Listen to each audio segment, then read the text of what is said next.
السلام عليكم أعزائنا المشاهدين، أهلا وسهلا بكم جميعا على قناتكم، قناة الجزائر فوت، قناة الكرة الجزائرية وأخبار المنتخب الوطني واللاعبين الجزائريين. في لقائنا هذا اليوم راح نتكلموا عن أو حلقتنا رامي بن سبعيني وبوروسيا دورتموند اللي راح اليوم تكون عندهم مباراة هامة ومهمة مع اف سي برشلونة. يعني مباراة راح تخلي بن سبعيني ممكن، هي خرجت اخبار رغم اني ما نامنش ابدا بهذه الاخبار، لانه معظمها اشاعات انه بن سبعيني وريال مدريد مهتم به وباش يعوض ميندي. ومن هذا الكلام انا اللي نشوفه من دون حتى مصادر وكذب في كذب، خاصة احنا لما نشوف خبر يتعلق بلاعبين الجزائريين ان الاشاعة نتاعو تكون اكبر من انه صحيح. صراحة هذه قاعدة ديتها بصفة عامة، لانه معظم الاخبار تكون من دون مصادر. لكن الامر اللي نتفقوا عليه هو انه اليوم لما فريق بوروسيا دورتموند يواجه برشلونه راح تكون الانظار تاع كل العالم نحو هذه المباراه. وبن سبعيني نتمنى انه يدير مباراه قويه جدا باش يكون يعني تحت الانظار صح، ويروح الى، رغم انه بوروسيا دورتموند يعني مستوى عالي، يعني ماهوش نادي صغير، ماهوش يعني صح مستوى اول لكن مستوى عالي على الاقل. نادي يلعب في دوري ابطال اوروبا، وصل مؤخرا فقط وصل الى نهائي دوري ابطال اوروبا، نهائي تشامبيونز ليج، ينافس على الدوري الالماني، ينافس على البوكر في المانيا. يعني نادي ما نقولش تاع بطولات لكن ينافس، على الاقل ينافس، وهذا الشيء مهم جدا. وكذلك نادي جماهيري والجمهور تاعو يعني معروف انه من الافضل في العالم، حماسي، حاجه مليحه. يعني خلي لاعبنا توجور في القمه وتوجور في المستوى العالي.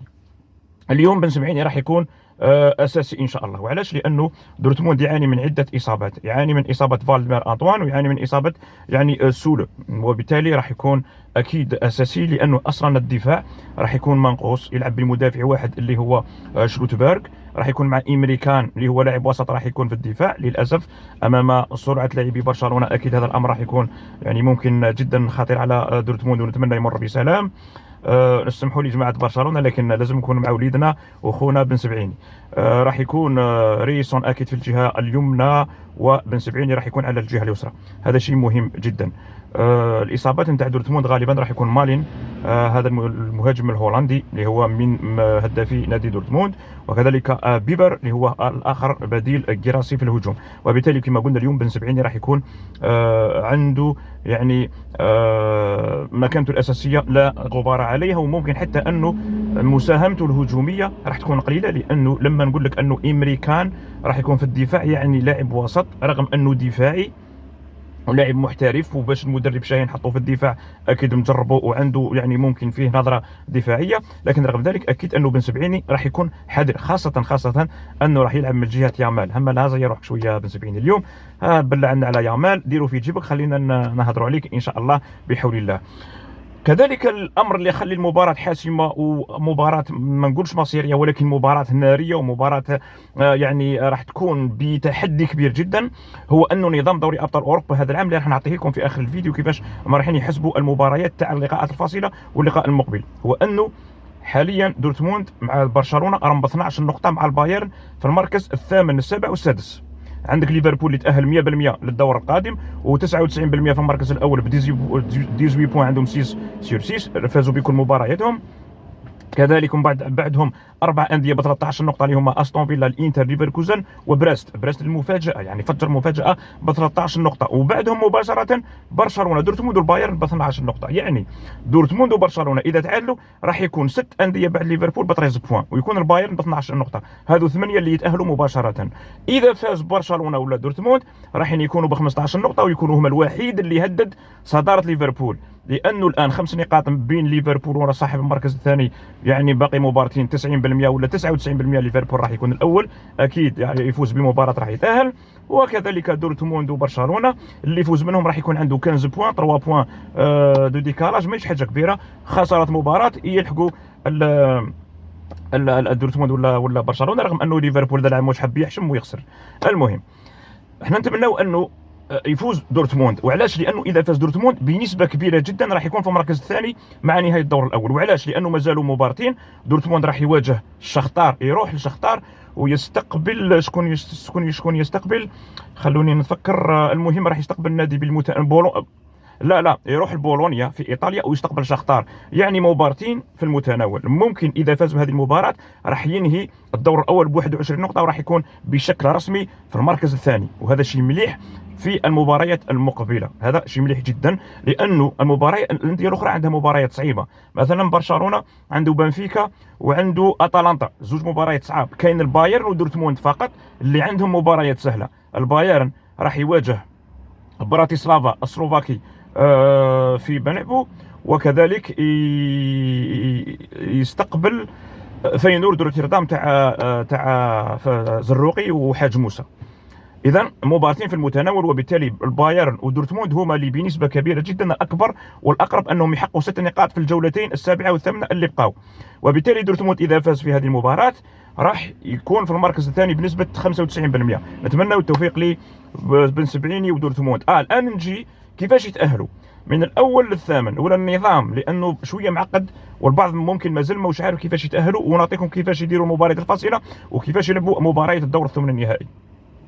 من الاول للثامن يتاهلوا مباشره للدور الثمن النهائي، ما فيش مباريات فاصله. من التاسع ل 24 يلعبوا مباريات فاصله بيناتهم، يعني تكون قرعه مصغره يلعب 1-1 ويتاهلوا من 16-8. منا في الفانت كات عندنا سازي كيب، هذو سازي كيب يكون عندهم مواجهات مباشره يروح منهم 8، وهذو 8 يلعبوا مع 8 اللي راحوا مباشره في الدور الثمن النهائي. يعني كاين ملحق الثمن النهائي ومن بعد الثمن النهائي. كيفاش تكون المباريات تاع من التاسع ل 24؟